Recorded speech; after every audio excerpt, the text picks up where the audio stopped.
안녕하세요. 2021년 대한민국 정책기자단 크리스탈입니다. 오늘은 신문을 읽으면서 받을 수 있는 소득공제 혜택과 신문을 읽는 방법에 대해서 알려드릴 거예요.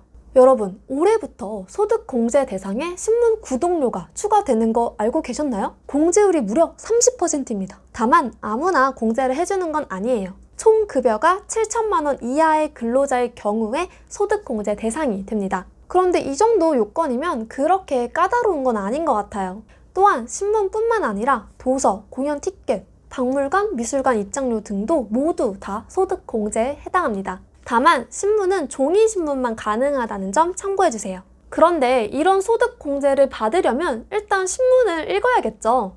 하지만 어떻게 읽어야 할지를 모르겠어서 중도에 포기하는 분들이 정말 많으시더라고요. 그래서 지금부터 제가 경제신문을 5년 넘게 꾸준히 읽을 수 있었던 노하우를 바탕으로 신문을 읽는 방법과 습관으로 만드는 꿀팁까지 알려드릴게요. 먼저 신문을 읽는 방법은 크게 3단계가 있습니다. 첫 번째, 바로 경제신문을 왜 읽어야 하는지에 대한 나만의 목적과 목표를 세우기입니다. 저는 5년 동안 경제신문을 꾸준히 읽으면서 나만의 구체적인 목표를 갖고 읽는 분을 단 한 번도 만난 적이 없어요. 경제신문을 읽는 분들께 왜 읽으세요? 라고 물어보면 대부분 그냥 좋으니까, 그냥 남들이 좋다고 하니까, 읽다 보면 투자할 때 좀 도움이 되지 않을까?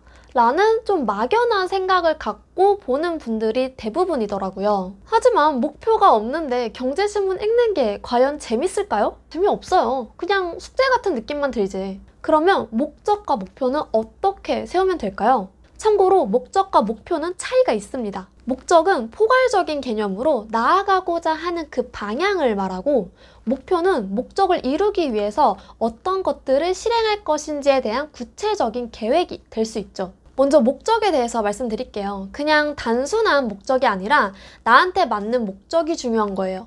내가 경제신문을 읽고 어떤 방향으로 나아가고 싶은지를 먼저 파악해야겠죠. 따라서 내가 경제신문을 읽고 어떤 걸 얻고 싶은지를 그냥 막 써보세요. 근데 또 이렇게 말하면 안 쓰시더라고요. 그러면 일단 딱 3개만 써보세요. 그리고 그 중에서 가장 얻고 싶은 점 딱 1개만 골라보는 거죠. 예를 들면 경제신문을 읽는 내용을 바탕으로 주식 투자에 적용하는 게 목적이라면, 목표는 평일에 주식 관련 기사 1개 읽기가 될 수 있겠죠. 이렇듯 목적과 목표에 따라 읽어야 할 지명과 기사가 달라집니다. 만약에 취준생이라면 취업을 위해서 읽는 목적이 가장 크겠죠. 그러면 가고자 하는 회사가 속한 업종과 그 회사와 관련 기사를 집중해서 읽는 거죠. 만약에 내가 현대백화점에 취업을 하고 싶어요. 그러면 소비와 관련된 기사를 꾸준하게 트래킹하는 게 도움이 되겠죠. 따라서 컨슈머 지면을 집중해서 읽으면 도움이 됩니다. 만약에 주식 투자자라면 증권 지면을 집중해서 읽으면 더 도움이 되겠죠. 마지막 방법은 스크랩을 하는 건데요. 그냥 단순히 텍스트를 읽는 게 아니라 기사를 읽고 나서 스크랩을 해야 신문을 읽었다고 할 수 있습니다. 스크랩 할 때 제일 중요한 건 요약만 하면 안 된다는 거예요. 요약만 하면 머릿속에 저장되는 게 없어요. 모르는 용어도 정리해보고 질문도 만들면서 나만의 언어로 정리하는 스크랩을 해야 머릿속에 저장이 됩니다. 저장이 되면 다른 기사를 봤을 때 그동안 내가 쌓아온 데이터가 자연스럽게 생각나면서 연결고리들이 생겨요. 이렇게 작은 연결고리들이 생기면 그때부터는 경제신문을 읽는 게 진짜 재밌어지는 거예요. 저번에 이 이슈랑 관련해서 그 기업이 이거 했었는데? 이런 작은 연결고리들이 하나씩 생기면서 인사이트가 만들어지는 거죠. 이 인사이트를 투자에 적용하면 금상첨화겠죠. 그러면 스크랩은 어떻게 하는 게 좋을까요? 더도 말고 덜도 말고 딱 3개만 적어보세요. 핵심 내용, 모르는 용어 1개, 질문 1개. 여기서 제일 중요한 건 질문 1개입니다.